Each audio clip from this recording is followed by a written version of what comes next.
নজরে ছিলেন মুস্তাফিজুর রহমান। এবার গড়লেন ইতিহাস। আইপিএল এর নিলামের টেবিলে তাকে নিয়ে রীতিমতো কারাকারি লাগিয়ে দিল তিন ফ্র্যাঞ্চাইজি।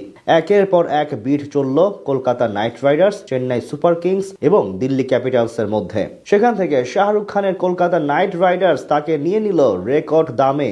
ইতিহাসের সবচেয়ে দামি বাংলাদেশি ক্রিকেটার হিসেবে এবার আইপিএল এ খেলতে যাবেন কাটার মাস্টার। 2016 সালে সানরাইজার্স হায়দ্রাবাদ দিয়ে শুরু। এরপর একে একে 5টি শীর্ষ ফ্র্যাঞ্চাইজির হয়ে মাঠ মাতিয়েছেন টাইগার এই বামহাতি পেসার। সেই ধারাবাহিকতায় এবার নিলাম থেকে 9 কোটি 20 লক্ষ রুপি বা 12 কোটি 37 লক্ষ টাকায় ডাক পেলেন কেকেআরে, যা স্বপ্নেও হয়তো ভাবতে পারেনি কেউই।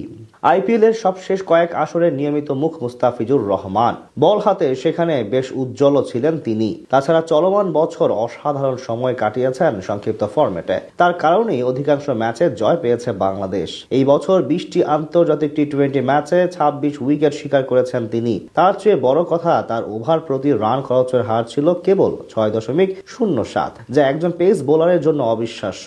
গড় 18-র নিচে। এমন দুর্দান্ত পারফরমেন্স করেই আইপিএল এর দলগুলোকে বার্তা দিয়ে রেখেছিলেন মুস্তাফিজ। গত সিজনে মাত্র 3 ম্যাচের জন্য খেলেছিলেন দিল্লি ক্যাপিটালসের হয়ে। সেখানে নিজের জাত চিনিয়ে দিয়েছেন ভালোভাবে। উইকেট নেওয়ার পাশাপাশি ডেথ ওভারে ছিলেন কার্যকরী। আর তাই তো এবার আসরে চড়া দামে দল পেলেন কাটার মাস্টার।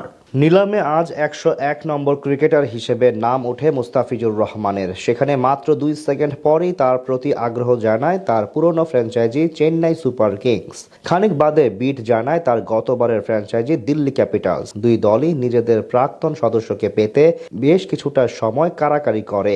এর মাঝে তার দাম ছাড়িয়ে যায় 5 কোটি রুপি। সেখান থেকে পর্যাপ্ত অর্থ না থাকায় বিট দেওয়া বন্ধ করে দেয় দিল্লি ক্যাপিটালস, যার সুবাদে নতুন করে প্রতিযোগিতায় যোগ দেয় শাহরুখ খানের কলকাতা নাইট রাইডার্স। তাদের সাথে লড়াই জমে ওঠে সিএসকে এর।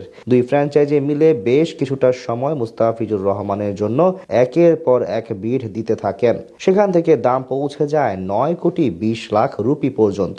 এরপর চেন্নাই অর্থের কথা বিবেচনা করে চুপ হয়ে গেলে তাকে পেয়ে যায় পশ্চিমবঙ্গের প্রতিনিধিরা। অর্থাৎ প্রায় 12 কোটি 37 লাখ টাকার বিনিময়ে তিনি খেলবেন কেকেআরে। সাকিব আল হাসান, মাশরাফি বিন মর্তুজা এবং লিটন কুমার দাস।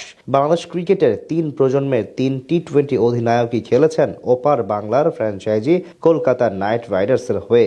বরাবরই কথিত থাকে বাংলাদেশি ক্রিকেটারদের প্রতি বিশেষ সফট কর্নার আছে ফ্র্যাঞ্চাইজিটির। সেই তালিকায় এবার যুক্ত হলেন কাটার মাস্টার মুস্তাফিজুর রহমান।